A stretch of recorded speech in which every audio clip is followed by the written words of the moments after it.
Hey everyone, it's Nathis, and this is what I've been really excited for. And I can't believe I've had the the ability to keep myself from opening this. But this is my foil collector booster Kickstarter tier of the last winter. So every one of these decks, all 16 of them, are supposed to be foil.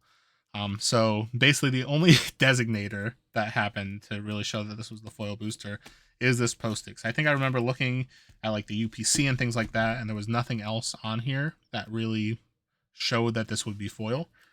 So we got this handy dandy post-it note to really display that. But I'm so excited to open this up and to see what foil decks we get. I'm hoping that at least one of these is just bonkers to make it really worth that extra collector tier. So we'll get this opened. I'm just gonna, for my own sake, even though I guess this is technically the last display that I have at the moment, I'll put this foil tab on here to make sure I don't forget that it's foil while I'm opening it when I'm going to pull stuff. For whatever reason, I get more displays before this is fully opened. So we've got our next booster kit of all foil SolForge Fusion decks.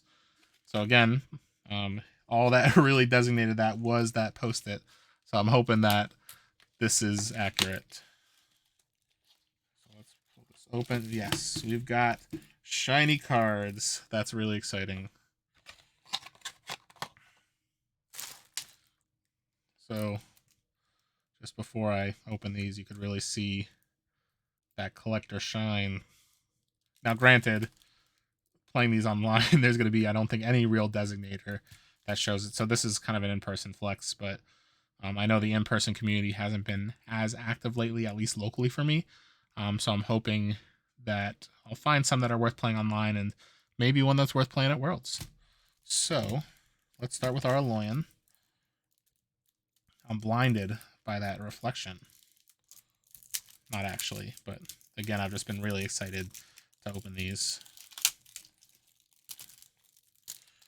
I gotta be... Alright. So we're gonna start with that Aloyan Monolith. And one thing to note about SolForge foils, unless they're promo decks, they only foil the border, which honestly I kind of like, because it gives you kind of a pop on the border while the art still stays non-foil. It feels almost like retro Magic. So you're starting with an Aloyan Monolith, an Arrogant Guide, a Combat Scrapper, Energy Surge, Magnetic Justicar, Shardbound Vexer, Shield Roid, Spiritforge Sentinel, the Silver Arc, and Venerable Specimen. And this is coming with an Ironbeard. Formation at level 2, Knockback at level 3, and Shield Slam at level 4. And just to see some of the foil borders from level 2 and level 1. They look really nice in person.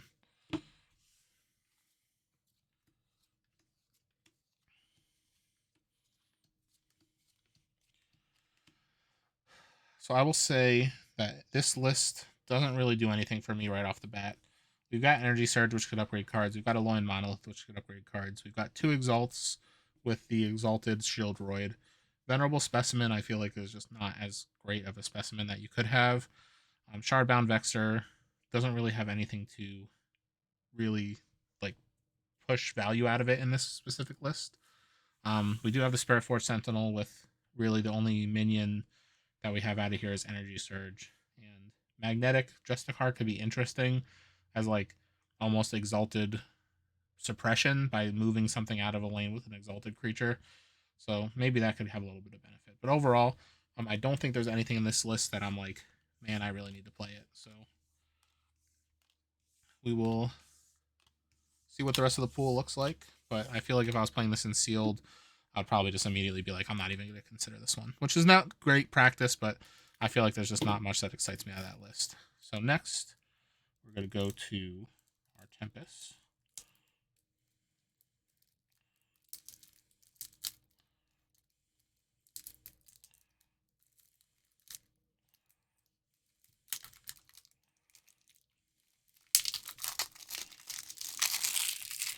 I wish that one day they will make those Forge Form cards foil as well, but as of now, it's only the actual main deck.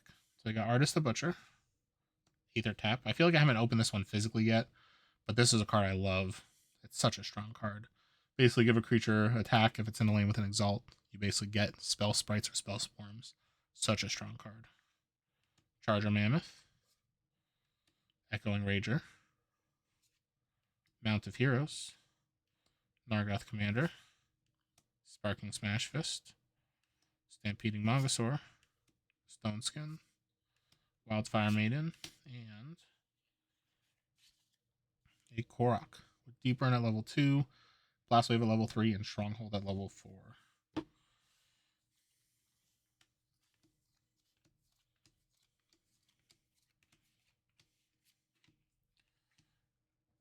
This list is interesting. We've got quite a few ways to pump the attack of Artist the Butcher, which is really nice. We could also just push a lot of damage with additional of these attack buff cards. We've only got one Exalt, but it's my favorite Exalt in Tempest with Mount of Heroes. We've got Charger Mammoth, Nargoth Commander, Smash Fist, Stone Skin, a lot of ways to buff attack here. Mongosaur can be removal, and Smash Fist, by sparking and slaying potentially 3 or 4 creatures on their board, you could get a lot of slay triggers to get a lot of attack on something really quickly. So overall, I think in a sealed environment, I would definitely heavily consider playing this. We'll see what the rest of the pool looks like, but I'm likely saying I would play this Tempest list if I were to play in sealed. Now, one thing I will say is I don't immediately feel like this one has constructed legs, but we'll find out. If maybe there's just like, oh, that'll be in my box, and it'll be like, wow, this list pairs super well with something, and it just ends up being a strong constructed deck. So now let's open the Utera. I'm at least optimistic, based off the front card here being a Cultivating Guardian. This one does not want to open. There we go. I was ripping it from the wrong side.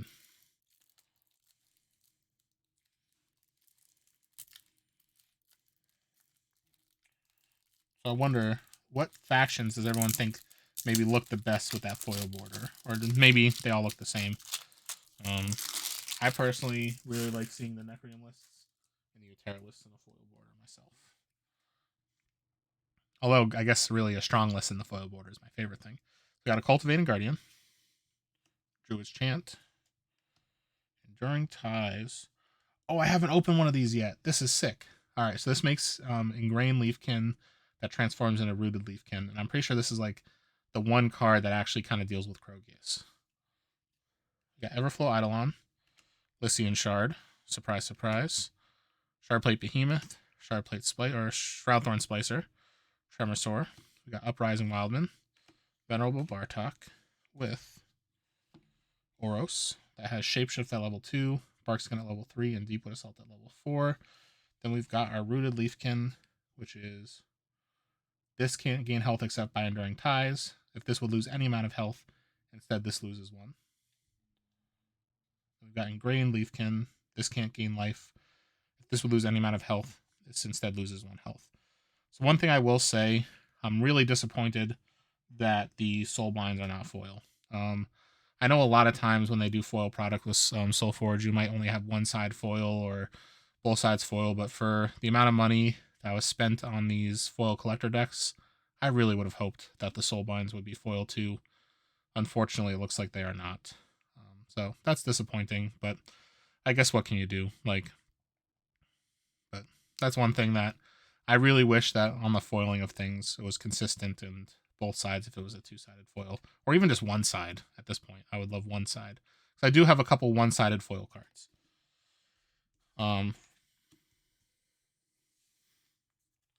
Let's...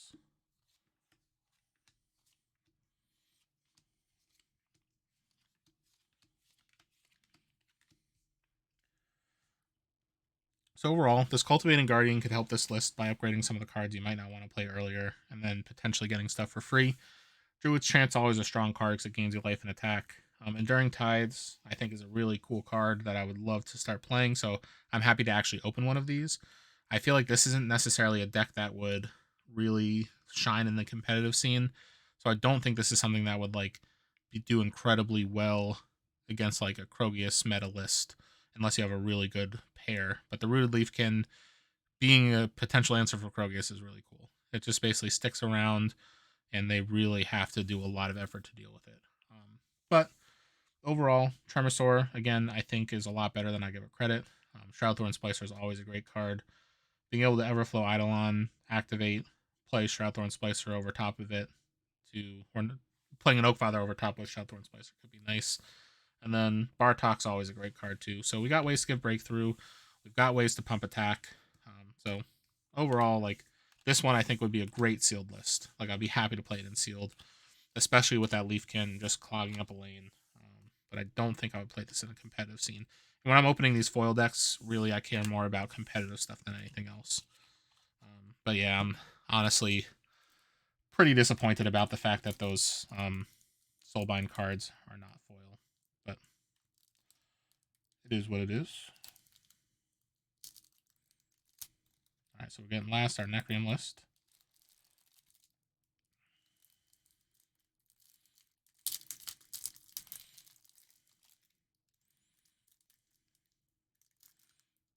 If I can get it open.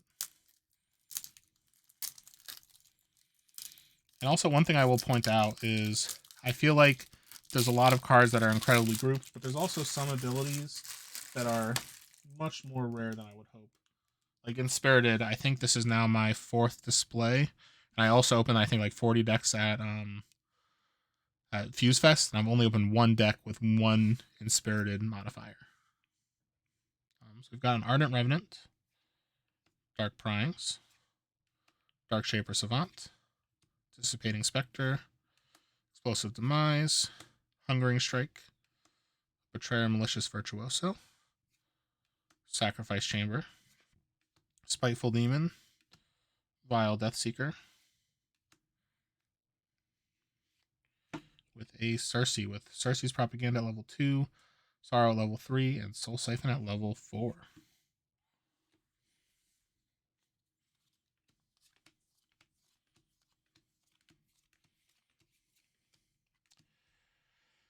So this deck is interesting. It's got a lot of cards that I'm not as excited about. Like Malicious Virtuoso.